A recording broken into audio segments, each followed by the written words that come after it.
बारामती विधानसभा पोटनिवडणुकीसाठी सुनेत्रा पवार हे आज उमेदवारी अर्ज दाखल करणार आहेत। तत्पूर्वी कनेरी येथील मारुतीरायाला सुनेत्रा पवार हे मारुतीरायाचं दर्शन घेणार आहेत। त्यानंतर 9:15 वाजता विद्याप्रतिष्ठान येथील दादांच्या स्मृतीस्थळी सुनेत्रा पवार हे जाऊन आशीर्वाद घेणार आहेत।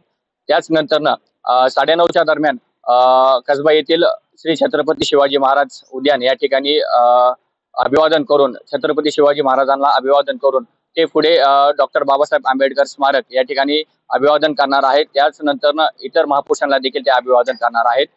10:30 ते 12:30च्या दरम्यान बारामतीतील कविवर्य नाट्यगृह सभागृह या ठिकाणी सुनेत्रा पवार उपस्थित राहणार आहेत।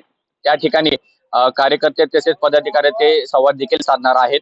12:30 ते 1:30च्या दरम्यान ते बारामतीतील प्रशासकीय भवन या ठिकाणी सुनेत्रा पवार हे उमेदवारी अर्ज दाखल करणार आहेत। उमेदवारी अर्ज दाखल करता वेळेस राज्याचे उपमुख्यमंत्री तसेच राज्यसभा खासदार पार्थदादा पवार, युवा नेते जय पवार हे देखील उपस्थित राहणार आहेत।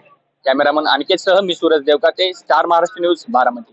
नवनवीन घडामोडी पाहण्यासाठी स्टार महाराष्ट्र न्यूजला सबस्क्राईब करा आणि ताज्या बातम्यांचे अपडेट मिळवण्यासाठी बेल आयकॉनला प्रेस करा आणि परिपूर्ण बातमीबरोबर रहा, इतरांपेक्षा एक पाऊल पुढे।